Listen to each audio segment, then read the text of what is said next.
So let us see the mismatch repair system in the human beings. So Paul Modric and co-workers have reconstituted the human mismatch repair system in vitro. A strand break on either side of the mismatch is sufficient to start this repair. So if a mismatch is in the DNA and only a small break on either side of the mismatch is present, the mismatch repair system will start. Purified human mutase alpha, mutal alpha, AXO1. AXO1 is a 5' to 3' exonuclease. RPA, PCNA, RFC, and DNA polymerase delta are required for bidirectional repair. So you see a lot of enzymes and protein factors are required in human beings for this mismatch repair. And these include some enzymes as well as some protein factors. Mutase alpha, AXO1, and RPA are adequate to excise a mismatch when the nick is on the 5' side of the mismatch. So these three are required when the nick is on the 5' side of the mismatch. So this is you can see this is a strand, and here in the center, if the mismatch is here and nick is on the 5' side, then these three, that is mutase alpha, AXO1, and RPA are required, while mutal alpha, PCNA, and RFC are also required when the nick is on the 3' side of the mismatch. So in addition to above three factors, these three more factors are required when this nick is on the 3' side of the mismatch.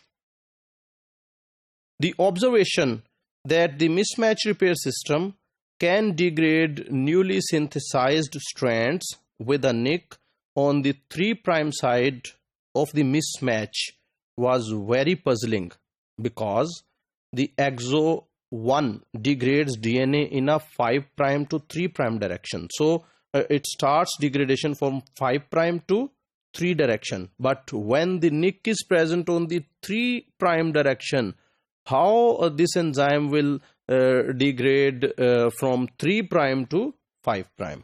So this was a very puzzling. Modric and co-workers solved the puzzle by demonstrating that mutal alpha is a latent endonuclease that is activated in a mismatch. Once activated, this mutal alpha preferentially makes incisions in the strand that already has a nick, that is the discontinuous strand during replication. So during replication, this discontinuous strand is a newly synthesized strand, and obviously this strand would have a nick. So this mutase alpha will make an incision in this strand.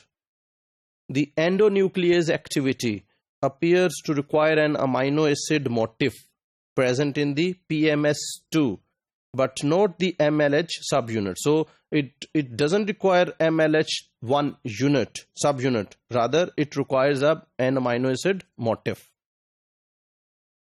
In the human mismatch repair pathway, mutase alpha, PCNA, and RFC, they cooperate to activate the mutant mutal alpha endonuclease, which was a latent endonuclease. This mutal alpha endonuclease then nicks the discontinuous strand of the DNA duplex on both the 5' side and 3' sides of the mismatch. So once it is activated, it introduces two nicks on both sides, that is 5' and 3' of the mismatch.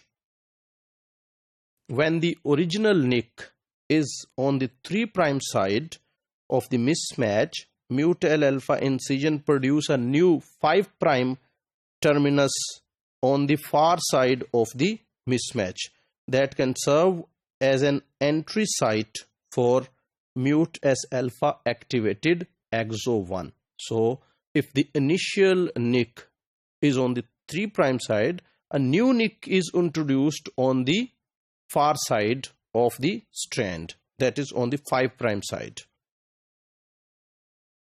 This activated AXO1 then removes the mismatch using its 5' to 3' exonuclease activity. So this mismatch is then removed by hydrolyzing this discontinuous strand. RPA stimulates AXO1 activity in the presence of mut S alpha as long as the mismatch is present. So if the mismatch is present, this RPA stimulates the activity of AXO1. Then AXO1 start hydrolyzing this strand. Once the mismatch has been removed, RPA inhibits the exonuclease. So when this mismatch is removed, this exonuclease is inactivated, probably by displacing AXO1 from the DNA. So AXO1 is displaced from the DNA. So in this way, this RPA inhibits the exonuclease.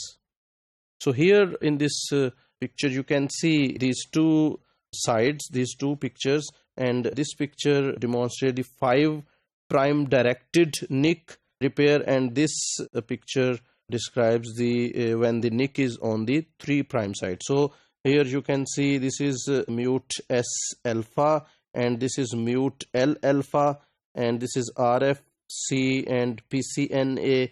So this nick is present on the 5' side of mismatch. Actually, mismatch is here. Mismatch is here. So the nick is on 5' side. So this is new nick on the 3' side, and then in the presence of mut S alpha, mut L alpha, AXO1 and RPA, this strand which was present here and which contained the mismatch, this has been hydrolyzed.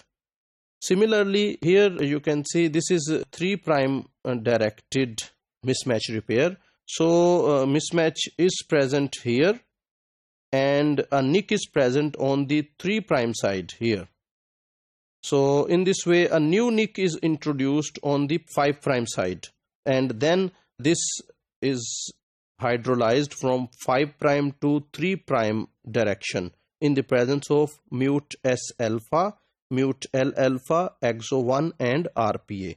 So both these reactions, this reaction and this reaction, similarly here, this reaction and this reaction, these are coupled with the production of energy from ATP hydrolysis. So this is a brief of the human mismatch repair system. So individuals with a non-functional mismatch repair system due to defective mut S alpha or mut L alpha suffer from non-polyposis colon cancer, HNPCC, human non-polyposis colon cancer, and autosomal recessive syndrome. So this will happen if mut S alpha or mut L alpha are non-functional in the human beings.